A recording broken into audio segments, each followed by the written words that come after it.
सोचिए रात का समय है और कोई अचानक हाथ में हथियार लेकर आपके घर में घुस जाता है या रास्ते में कोई आप पर या आपके परिवार पर हमला कर देता है। ऐसे में कानूनन आपके पास खुद को बचाने के लिए क्या अधिकार है? क्या आप हमलावर पर पलटवार कर सकते हैं?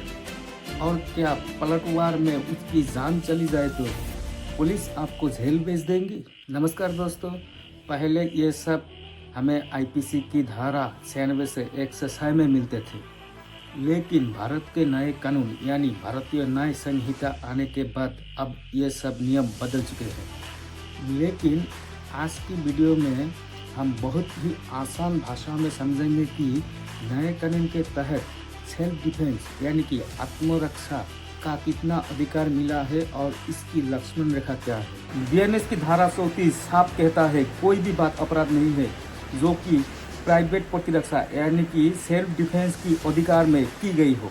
बीएनएस के धारा 35 आपको दो तरह की सुरक्षा का अधिकार देता है। नंबर 1, शरीर की सुरक्षा, अपने या किसी भी अन्य व्यक्ति के शरीर को चोट या हमले से बचाना। नंबर 2, प्रॉपर्टी की सुरक्षा, अपनी या किसी और की चल अचल संपत्ति को चोरी, लूटपाट या तोड़ फोड़ से बचाना। यानी अगर आप सड़क पर किसी अजनबी को भी पीटते हुए देखते हैं तो कानूनन आपको उसे बचाने के लिए बल या फोर्स का इस्तेमाल करने का पूरा हक है। लेकिन रुकिए, अब आता है आत्मरक्षा की लक्ष्मण रेखा, जिसे कहते हैं द गोल्डन रूल्स।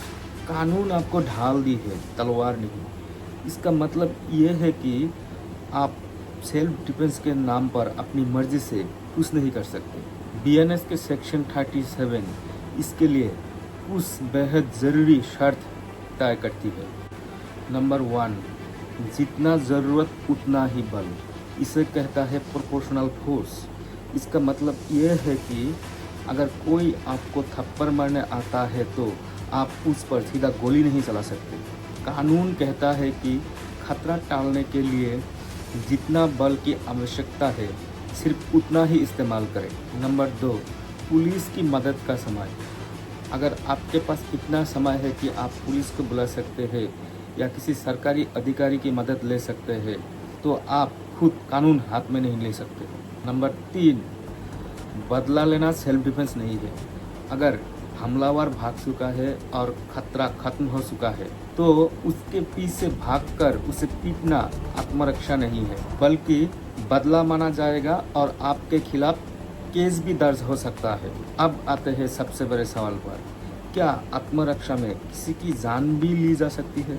जी हाँ, बीएनएस के सेक्शन 38 जो कि शरीर के लिए और सेक्शन 41 के तहत जो कि संपत्ति के लिए कुछ बेहद गंभीर हालातों में हमलावर की मौत का कारण बनना भी अपराध नहीं माना जाता। जैसे जब आपको लगे कि हमलावर आपकी या किसी और की जान ले लेगा, इसे कहते हैं फियर ऑफ डेथ। जब गंभीर चोट या अंग भंग की खतरा हो, इसे कहता है ग्रीवियस हर्ट। रेप यानी कि बलात्कार या एसिड अटैक का खतरा होने पर। संपत्ति के मामले में अगर रात में डकैती या खतरनाक तरीके से घर में घुसपैठ हो रही हो जहां जान की खतरा बन जाए, इन हालातों में कानून पूरी तरह आपके साथ खड़ा है। तो दोस्तों, नया कानून आपको खुद को और दूसरों को सुरक्षित रखने की पूरी आज़ादी देता है। बस शर्त यह है कि आपको सिर्फ अपनी जान और माल को बचाना हो,